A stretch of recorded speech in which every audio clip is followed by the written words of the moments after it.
Global events are moving at an absolute breakneck speed, and today we have a lineup that feels less like the daily news and more like the opening chapter of a high-stakes geopolitical thriller.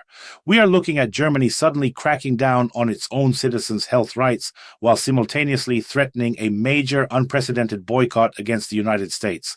We have the collapse of iconic industry giants that we thought were too big to fail, strange military movements in the Arctic that hint at a new cold front, and a French president trying to hide physical marks behind dark glasses.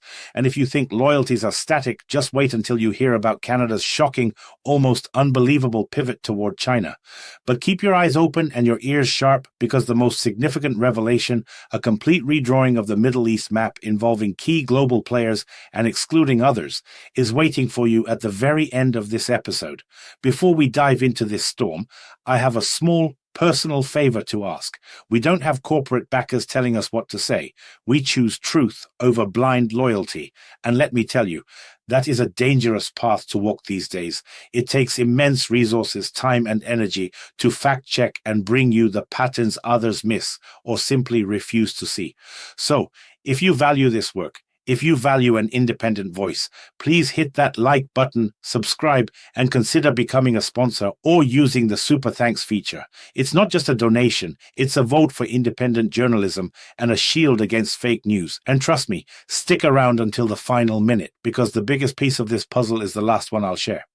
Let's start in Berlin, where the mood is shifting from pragmatic to downright hostile, and frankly, it's startling to watch. You might think of Germany as a social welfare paradise, a place where the system protects the individual, but the tone is changing rapidly. The Chancellor and opposition leader Friedrich Merz have suddenly decided that Germans are, quite simply, sick too often. They've crunched the numbers, 14 sick days a year on average, and they are not happy about it. Merz is asking, is this really necessary? He's particularly furious about the practice of getting sick notes over the phone, a relic of the pandemic that he wants gone immediately.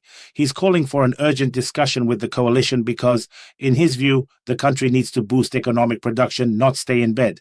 It's a harsh wake-up call for the workforce, because clearly the best way to fix a struggling economy is to demand that viruses respect working hours and only attack on weekends. But that's just the domestic tightening. The external rhetoric is even hotter. On the international stage, Merz unleashed something far more explosive at a gathering in Baden-Württemberg.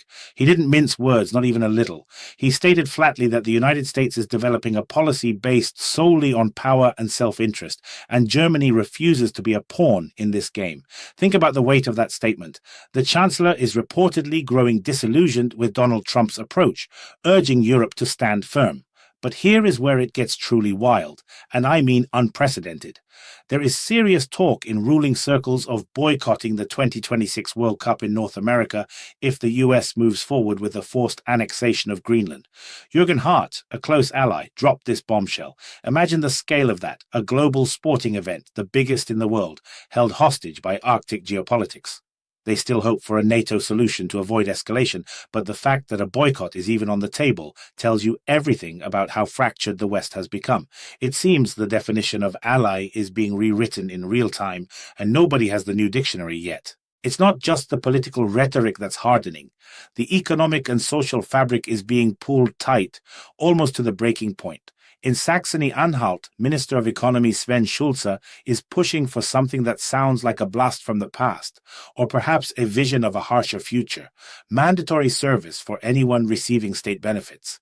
He's insisting louder than ever that if you get money from the state, you should give something back, even if it's just community work. He wants this to apply to everyone, locals and immigrants alike. The message is clear. The free ride is over. It's a very interesting definition of civil work.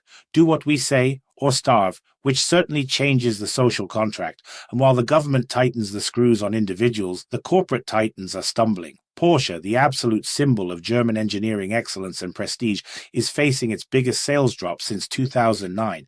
It's a massive blow. They focused on hybrids and gas engines, thinking the electric demand was weak, but Chinese competitors are eating them alive. Now, They're facing uncertainty and inevitable job cuts. When even the luxury cars are stalling, you know the engine of the economy is in serious trouble. But look north, because while industry falters, the military is moving with purpose. German soldiers alongside Danish troops have landed in Greenland. We're talking Air Force personnel, Navy strategists, logistics experts, serious people. Their mission? To scope out locations for major exercises dubbed Arctic Guardian. It's officially a Danish invitation, not a NATO mission yet, but let's be real about what we are seeing. They are testing if a permanent Allied presence is possible there, mirroring the Baltic Guardian mission. They are preparing for something big in the ice, and you have to wonder why now. Because when I think of Arctic vacations, I definitely think of logistical experts and Air Force strategists scouting for bases, don't you? Speaking of ice and cold behavior, let's take a brief detour to Hamburg for a moment of human strangeness that actually says a lot about our current psyche. A man was seen walking across a bridge, systematically destroying dozens of snowmen built by families and teenagers, just crushing them one by one. It felt like a metaphor for the times, joy being trampled by anonymous anger, because apparently nothing threatens the public order quite like a smiling pile of frozen water, but the reaction was telling. The city didn't despair. Hundreds of people came out in a flash mob to rebuild them, to prove that destruction doesn't win. It's a small story, but it reminds us that people are resilient, even when the world feels cold. However, across the border in France, resilience is wearing sunglasses indoors. President Emmanuel Macron appeared at the Élysée Palace wearing dark shades, hiding what looked like a bad bruise or infection near his eye. He apologized, said he'd have to wear them for a while, and tried to brush it off as a minor issue. But the rumors are flying, and the optics are strange. Was it an accident? Stress? Some are even joking about domestic disputes with his wife, Brigitte. When a world leader hides his face, people get nervous. Nothing says transparency and strength quite like wearing opaque lenses inside a palace while discussing the future of the nation. And while Macron hides his eye, Canada's Mark Carney is doing a complete political somersault that defies gravity. After previously calling China the biggest threat to security, he's now in Beijing saying relations with China are more predictable than with the US. It's a stunning betrayal of his old stance, and it happened so fast. Canada cozying up to Beijing while distancing itself from Washington. The alliances we thought were ironclad are melting faster than those snowmen in Hamburg. It's amazing how quickly a security threat becomes a predictable partner when the political winds change direction and there is money on the table. Now, if you're wondering why Canada is pivoting, look at the rhetoric coming out of the Trump camp regarding Greenland. Stephen Miller, the deputy chief of staff, just threw diplomatic caution out the window. He claimed that Denmark's ownership of Greenland is essentially illegitimate because they can't defend it. He's using an old, almost colonial logic. To own territory, you must be able to protect it, settle it, and improve it. Since Denmark fails that test, Washington sees it as unfair to pay for its protection. It's a prelude to a takeover. I suppose in this new worldview, if you don't lock your front door, your neighbor is legally allowed to move into your living room and claim your furniture. And while Italy's defense minister laughs this off as a bad joke, refusing to send troops, others aren't laughing. The world is carving itself up. Over in Asia, Japan is reporting that China is drilling for a blockade of Taiwan, using thousands of fishing vessels as a militia. It's a quiet mobilization, hiding in plain sight. They can mobilize these civilian ships instantly to control the waters. But here is the piece I told you to wait for, the one that ties the chaos together. The White House has announced a peace council to manage the reconstruction of Gaza. And guess who is on it? Tony Blair, the man who never really left the stage. But here's the kicker. Germany was left out, despite begging to join. Instead, Trump invited the president of Argentina and, crucially, President Erdogan of Turkey to be co-founders. Tony Blair, managing peace in the Middle East alongside Erdogan. It's almost poetic in a dark, historical sort of way, isn't it?